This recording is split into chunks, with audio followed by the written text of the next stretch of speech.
আপনি এত দুধ খেতে চাইছেন কেন? বাসর রাত বলে কি শুধুমাত্র দুধ খেতে হবে? কি করব, আমার খেতে ইচ্ছে করছে তাই বলছি আপনাকে। দিন না একটু করে খেতে। না, আমি দিতে পারবো না। কেন পারবেন না? আমি তো আপনার স্বামী, আমায় খেতে না দিলে কাকে খেতে দিবেন শুনি? কাউকে দিব না। তাছাড়া আমার এসব জিনিস এখন একদম পছন্দ নয়। ছোট বাচ্চাদের মতো আপনি বায়না করতে থাকেন। আমি কখন ছোট বাচ্চাদের মতো করে বায়না করলাম? আমার খেতে ইচ্ছে করছে তাই বললাম আপনাকে। এটা কি বায়না করা হলো? হুম, এটাকেই বায়না করা বলে। আমার কাছে আর বায়না করবেন না একদম। আজকের এই রাতটাই তো আপনার কাছে বায়না করার জন্য ম্যাডাম। দিন না একটু খেতে দিন। দিব না খেতে। কি করবেন না খেতে দিলে? হুম? আমার সাথে এমনটা করতে পারবেন আপনি? কষ্ট হবে না আপনার? না, হবে না। আমায় আর বিরক্ত করবেন না। যান এখন।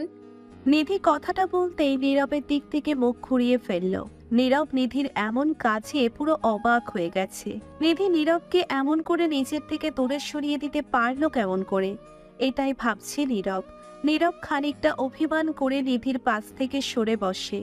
নীরব নিধির পাশ থেকে সরে বসতেই নিধি নীরবের দিকে দৃষ্টিপাত করলো। নিধি নীরবের দিকে দৃষ্টিপাত করতেই দেখতে পায় নীরব গাল ফুলিয়ে বসে আছে। নীরবকে গাল ফুলিয়ে থাকতে দেখে নিধি নীরবকে উদ্দেশ্য করে বলতে লাগলো। এই, আপনি আমার দিক থেকে দূরে সরে বসেছেন কেন? দেখছেন না আমি আপনার জন্য অপেক্ষা করছি? আমার জন্য অপেক্ষা করার কি আছে? আমার জন্য আমি কাউকে অপেক্ষা করে থাকতে বলিনি। ও মা, বাসর রাতে স্বামীর জন্য অপেক্ষা করব না তো কার জন্য অপেক্ষা করব শুনি? এখন আর এসব কথা বলে কি লাভ আছে? আপনি তো যা বলার সেটা বলেই দিয়েছেন আমায়।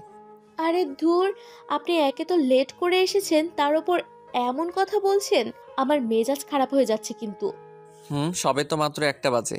আরো অনেক সময় বাকি আছে। উফ, আরো আগে আসলে কত কিছু হয়ে যেত জানেন? আমার কত ইচ্ছে ছিল, সব শেষ হয়ে গেছে। হুম আমি আমার সময় মতো আসবো। আপনার থেকে কিছু চেয়েছি আর আপনি এমন করছেন। উফ, এমন করে দুধ চাইলে আমি কেমন করে দিব? ব্লাউজ খুলে নিয়ে খেতে হবে। হোয়াট? কি বলছেন আপনি? আমি তো ঠিক কথাই বলছি। আচ্ছা, আপনার ওটা শক্ত হয়তো, শক্তি আছে তো আপনার ওটায়? নিধির কথাগুলো শুনে নীরব হাঁ করে তাকিয়ে আছে। নীরব কিছুই বুঝতে পারছে না নিধি এমন করে এইসব কথা বলছে কেন। বাসর ঘরে ঢুকে এসব কথা শুনতে হবে, সেটা নীরব কখনো ভাবতে পারেনি। নীরব ভাবছে নিধি তার ভিতরের শক্তির কথা কেমন করে জানলো। তাছাড়া নীরবের এই শক্তি আছে কিনা সেটা নীরবও তো ঠিকমতো জানে না। নীরব কখনো তো এসব নিয়ে কোনো কিছু ভাবেনি, তাই নীরব এসব কিছু জানে না। নীরব নিধির কথায় ঘামতে লাগলো। এ কোন বিপদে সে পড়লো? নিধির কথা যদি সত্য হয় তবে নীরবের সাথে তো নিধি বেশি দিন থাকতে পারবে না। স্বামী যদি দুর্বল হয় বা তার ওটা যদি শক্ত না হয় তবে কোনো স্ত্রী সুখ পাবে না। আর স্ত্রী যদি সুখী না হয় তবে কোনোভাবেই তাদের মধ্যে ভালোবাসা থাকবে না, আর না তাদের সম্পর্ক থাকবে। নীরব নিধির সামনে দাঁড়িয়ে ঘামতে লাগলো। নীরবকে এমন করে ঘামতে দেখে নিধি খিলখিল করে হেসে ফেলল। নিধি খিলখিল করে হেসে দিয়ে নীরবে উদ্দেশ্য করে আবারও বলতে লাগলো। আপনি এমন করে ঘেমে যাচ্ছেন কেন? কি হয়েছে আপনার?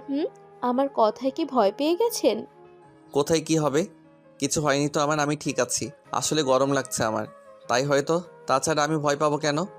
না, আপনি আমায় মিথ্যা কথা বলছেন। আপনার চোখ দেখে আমি বেশ বুঝতে পারছি কিছু তো হয়েছে। বলুন না একটু। আমার কিছু হয়নি। এখন আমার কিছু না হলে আমি কি বলবো তোমায় বলো? না, আপনার কথায় কেমন যেন লাগছে। মনে হচ্ছে আমি যেটা বলেছি সেটাই ঠিক ছিল। সত্যি আমার ওটা শক্ত হয় না। ঠিক বললাম তো? নিধির কথাটা শুনে নীরব পুরো থ হয়ে যায়। নীরব পারছে না নিধিকে কিছু বলতে, আর না পারছে নিজেকে সামলে নিতে। নীরব পড়ে গেছে একটা দোটানায়। নীরব খানিক সময় চুপ থেকে নিধিকে উদ্দেশ্য করে আবারও বলতে লাগলো। কি সত্যি হবে? আর আমি সত্যি এটা নিয়ে খুব ভয় আছি। আমায় বলো না, কি করে তুমি বুঝলে? আরো ভয় পাচ্ছেন কেন? আপনি কি সত্যি এটা বিশ্বাস করেন আপনার ওটা শক্ত হয় না? আপনার শক্তি নেই? তুমি বলেছো আর আমি বিশ্বাস করবো না, এটা কেমন করে হয়? কিছু তো সত্যি থাকবে। আমি সব বুঝতে পারি। আর না বোঝার কি আছে? আপনাকে দেখেই তো বোঝা যাচ্ছে আপনার ওটায় শক্তি নেই। ধুর, তুমি আবারও সেই এক কথা বললে। আমি তো তোমায় বলছি এটার মানেটা আমায় খুলে বলো। এত ঢং করছো কেন? আমি আবার ঢং করলাম কখন? আমি আপনার সাথে কোনো ঢং করিনি। আমি আপনাকে সত্যি বলেছি। কি সত্যি বলেছো? তুমি বলো না। আমার ভিতর যে শক্তি নেই, শক্ত হয় না ওটা, এসব কথা বলছো তার মানে কি? কি নিয়ে বলছো তুমি? আরে আপনার মনের কথা বলেছি আমি। আপনার মনের মধ্যে শক্তি নেই, তাই তো আপনি সব সময় ভয় পেয়ে যান। মনটাকে শক্ত করুন, এত ভয় কিসের? নিধির কথাটা শুনে নীরব পুরো হয়ে যায়। নীরব ভাবলো কি আর হচ্ছে কি। নীরব কোনো কিছুই বুঝতে পারলো না। নীরব এতক্ষণ ধরে ভেবে এসেছে কি, আর নিধি এখন বলছে কি। নীরব নিধির কথাটা শুনে চমকে গিয়ে নিধিকে উদ্দেশ্য করে বলে উঠল। হোয়াট? তুমি আমার ওটা বলতে আমার মনকে বুঝিয়েছো? আমি তো ভাবলাম। কেন কেন? আপনি কি ভেবেছিলেন আমি কোনটার কথা বলছি? না, তেমন কিছু না। বাদ দাও এসব কথা। তুমি এখন থেকে সব কথা একটু ক্লিয়ার করে বলবে, কেমন? এমন করে এটা ওটা করে বলবে না। আমায় ভয় করে, বুঝলে? ও মা, এতে ভয়ের কি আছে? আর আপনি যদি এত ভয় পেয়ে যান তবে কেমন করে হবে? আপনি আমার স্বামী, আপনাকে স্ট্রং হতে হবে। যেভাবে বলছো ওসব শুনে আমি ভিতর থেকে একদম শুকিয়ে গিয়েছিলাম। এমন করে কথা বলো না, আমার হার্টবিট বেড়ে গেলে সমস্যা হবে। আচ্ছা ঠিক আছে, তা না হয় ঠিক করে কথা বলবো। তবে আমায় এটা তো বোঝান, আপনি প্রথমে কি ভেবেছেন? কি আর ভাববো? ওটাই যেটা ভাবার কথা ছিল। কোনটা? আমায় একটু ক্লিয়ার করে বলুন, আমি বুঝতে পারছি না আপনার কথা। উফ আল্লাহ, ছাড়ো এসব কথা। আমার কথা শোনো, আজ তো আমাদের বাসর রাত। আমি তোমার জন্য একটা গিফট নিয়ে আসছি। গিফট? কি গিফট? দেখি দেখি। ওইটাকে গেস করে বলো তো কি গিফট হতে পারে? গিফট তো আপনি নিয়ে এসেছেন, আমি কি করে বলবো কি নিয়ে এসেছেন? সেটাও কথা। কি আর নিয়ে আসবো? উফ, হেয়ালি না করে দেখান না কি নিয়ে আসছেন। এমন করলে কিন্তু আমি সত্যিই রাগ করব। আচ্ছা চোখ বন্ধ করো, আমি দেখাচ্ছি। না, আমি পারবো না, আমায় এক্ষুনি দেখাতে হবে। চোখ বন্ধ না করলে কিছুই পাবে না। আচ্ছা করছি চোখ বন্ধ, দেখান কি দেখাবেন। নীরবের কথা মতো নিধি নিজের চোখ বন্ধ করলো। নিধির চোখ বন্ধ করে অপেক্ষা করতে লাগলো তার স্বামী তার জন্য কি নতুন গিফট নিয়ে এসেছে তা দেখার জন্য। নীরব নিজের পকেট থেকে একটা জিনিস বের করে নিধির দিকে তাকালো। সত্যি আজ নিধিকে দেখে ভীষণ সুন্দরী লাগছে, আর নিধির প্রতি এক অন্যরকম ভালো লাগা কাজ করছে নীরবের মনের মধ্যে। আজ প্রথমবারের মতো নীরব নিধিকে কিছু উপহার দিচ্ছে। নিধির পছন্দ হয় কিনা হয় না সেটা নীরব জানে না, তাই নীরব ভীষণ নার্ভাস হয়ে আছে। নীরব নিধির দিকে গিফটটা এগিয়ে দিয়ে নিধিকে উদ্দেশ্য করে বলল। এইবার দেখো দেখো তো নিধি, এটা তোমার পছন্দ হয়েছে কিনা? নীরবের কথাটা শুনে নিধি চোখ মেলে তাকাতেই দেখতে পেল নীরব নিধির জন্য একটা গলার চেন নিয়ে এসেছে। চেনটা দেখে নিধির চোখ জোড়া চড়ক গাছ হয়ে গেল। এত সুন্দর একটা উপহার তার জন্য নিয়ে এসেছে নীরব, সেটা দেখতেই নিধির মন খুশিতে নেচে উঠল। নীরব নিধিকে উদ্দেশ্য করে আবারও বলল। কি হলো, এটা তোমার পছন্দ হয়নি? কিছু বলছো না তো? এটা কি সত্যি আমার জন্য নিয়ে এসেছেন? এটা এতটা সুন্দর, বিশ্বাস করুন এটা আমার খুব পছন্দ হয়েছে। সত্যি তোমার পছন্দ হয়েছে? হ্যাঁ, সত্যি এটা আমার খুব পছন্দ হয়েছে। ওয়েট, দাঁড়াও আমি পরিয়ে দিচ্ছি। নীরব কথাটা বলতেই নিধির গলায় চেনটা পরিয়ে দিল। নিধির গলায় চেনটা পরিয়ে দিতেই নীরব নিধির চেনের দিকে তাকালো। নিধির দিকে তাকাতেই নীরবের চোখ জুড়িয়ে যায়। নীরব যেন নিধির দিক থেকে নিজের চোখ ফেরাতে পারছে না। হাঁ হয়ে নিধির দিকে তাকিয়ে আছে নীরব। নীরবের এমন চাহনি দেখে নিধি নীরবকে উদ্দেশ্য করে বলতে লাগলো। এমন করে আমার দিকে তাকিয়ে কি দেখছেন? আমার পরীকে দেখছি। যাহ দুষ্টু, আমার লজ্জা লাগছে। আমি তোমার দিকে তাকিয়ে থাকলে লজ্জা পেতে হবে কেন? আমি তো তোমার স্বামী, আমার কাছে এত লজ্জা পেতে হবে না। উফ, আপনি সত্যিই অনেক দুষ্টু। এসব কথা বলিয়েন না, আমার কেমন কেমন যেন হয়। কেমন কেমন হয়? আমায়ও একটু বলো, আমিও শুনি। আপনি কিন্তু আমায় ভীষণ লজ্জা দিচ্ছেন। আমি কিন্তু এখন আপনার ওপর রাগ করব। আপনি ইচ্ছে করে আমার সাথে এমন করছেন। কেমন করছি? আমার আদরের বউটার সাথে আমি এমন করব না তো কেমন করব? উফ, আমার ভীষণ লজ্জা লাগছে। আমি কি করে এখন আপনার সাথে কথা বলবো?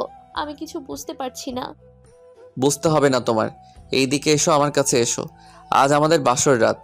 আজ এই রাতে আমরা দুজন দুজনকে আদর করব। ইস, আপনার দেখে একটুও লজ্জা লাগছে না। সরুন দেখে, আমি ঘুমাবো এখন। আজ আমাদের বাসর রাত। আজ ঘুমালে কেমন করে হবে? অনেক কাজ আছে। এই দিকে এসো। নীরব কথাটা বলতেই নিধিকে একটা হাঁচকা টান দিয়ে নিজের বুকে টেনে নিল। নিধি নীরবের টান সামলাতে না পেরে হকচকিয়ে গিয়ে নীরবের বুকে চলে আসলো। নিধি নীরবের বুকে আসতেই নীরব নিধিকে শক্ত করে জড়িয়ে ধরল। নীরব নিধিকে নিজের বাহুতে শক্ত করে জড়িয়ে ধরে নিধির কপালে আলতো করে নিজের ঠোঁটছোড়া ছুঁয়ে দিল। নীরবের ঠোঁটের স্পর্শ পেতেই নিধি নিজের চোখজোড়া বন্ধ করে নিল। নিধি নিজের চোখ বন্ধ করে নীরবের ঠোঁটের পরশ পরম শান্তিতে অনুভব করলো। নীরব নিধির কপালে চুমু খেয়ে নিধির দিকে তাকালো। নিধি লজ্জায় লাল হয়ে গিয়ে নিজের মুখটা নিচে নামিয়ে ফেলল। নীরব নিধিকে লজ্জা পেতে দেখে নিধির থুতনি ধরে নিধির মাথাটা উঁচু করে নিল। নিধির মাথাটা উঁচু করে নীরবের মুখ বরাবর করে নিধিকে উদ্দেশ্য করে ফিসফিসিয়ে বলল, কি হলো? আমার স্পর্শে কি তোমার মনের মধ্যে শিহরণ জাগাতে ব্যর্থ হয়েছে? তুমি আমার এই স্পর্শে ভালোবাসা খুঁজে পাও না? আপনার ভালোবাসার স্পর্শ আমার শরীরে পড়তেই আমার মনের মধ্যে এক অজানা শিহরণ জেগে ওঠে। মনে হয় ভালোবাসায় সিক্ত হয়ে উঠেছে আমার হৃদয়। এই অজানা শিহরণ জেগে উঠছে। এই শিহরণের মানে কি জানো তুমি? এই শিহরণ কেন তোমার মনকে ব্যাকুল করছে? বুঝতে পারছো তুমি? ওহো, আমি বুঝতে পারছি না কেন এমন হচ্ছে, তবে এটা বুঝতে পারছি যে সত্যি আমি আপনার এই ভালোবাসার স্পর্শ আরো বেশি করে চাই। তাহলে আমায়ও তোমার ভালোবাসার স্পর্শ দিয়ে পাগল করে দাও। ভালোবাসায় সিক্ত হয়ে যায় দুজন। আমি জানি না আমি কি করব, কারণ আমার কাছে এসব কিছুই নতুন। আমি পারছি না নিজেকে শান্ত করতে। আমায় আপনার বুকে জড়িয়ে নিন, আমায় শান্তি দিন প্লিজ। তাই দিচ্ছি সোনা। আজ তোমায় আমি নিজের ভালোবাসা দিয়ে নিজের বাহুডোরে বন্দি করব সারা জীবনের জন্য। নীরব কথাটা বলতেই নিধির দিকে তাকালো। নিধির ঠোঁটের দিকে দৃষ্টিপাত করতেই নীরব দেখতে পেল নিধির ঠোঁটজোড়া কাঁপছে। নীরব এই ঠোঁটের স্বাদ নেওয়ার জন্যে বড্ড ব্যাকুল হয়ে আছে। এই ঠোঁটের স্বাদ একটাবার নিতে নীরবের মনের মধ্যে উঠেছে এক অজানা ঝড়। নীরব নিজেকে শান্ত করে রাখতে পারছে না। ভীষণ রকম পাগলামি কাজ করছে নীরবের মধ্যে। নীরব নিধির ঠোঁটের দিকে নিজের ঠোঁটজোড়া এগিয়ে দিতেই নিধি আবারও নিজের চোখজোড়া বন্ধ করে নিল। নিধি নিজের চোখ বন্ধ করে নিয়ে অপেক্ষা করছে কখন নীরবের ওই ঠোঁটজোড়া নিধির ঠোঁটের সাথে এক হবে, ভালোবাসার আদান প্রদান হবে। নিধির এই অপেক্ষাটা যেন বেশিক্ষণ স্থায়ী হলো না। নীরব নিজের ঠোঁট ফাঁক করে নিজের ঠোঁটের ফাঁকে নিধির ঠোঁটজোড়া নিয়ে নিল। নিধির ঠোঁটের জল নিজের দখলে নিয়ে নীরব গভীরভাবে চুমু খেতে লাগলো আর নিধির কোমরে হাত বুলিয়ে দিতে লাগলো। নিধি প্রথমে নিশ্চুপ থাকলেও কিছু সময় চুমু খাওয়ার পর নিধি আর নিজেকে থামিয়ে রাখতে পারল না। নীরবের সাথে উন্মাদের মতো চেতে উঠল ভালোবাসা নিবেদনে। দুজন একে অপরকে পাগলের মতো চুমু খেয়ে চলেছে। কিছু সময় ধরে এমন পাগলের মতো চুমু খাওয়ার পর নীরব আলতো করে নিধির ঠোঁটছোড়া ছেড়ে দিল। ভালোবাসা সত্যি এমন হয়ে থাকে। বেঁচে থাকুক ভালোবাসা। নীরব আর নিধির জন্য সবাই দোয়া করবেন, তারা যেন সবসময় ভালোবাসায় থাকতে পারে।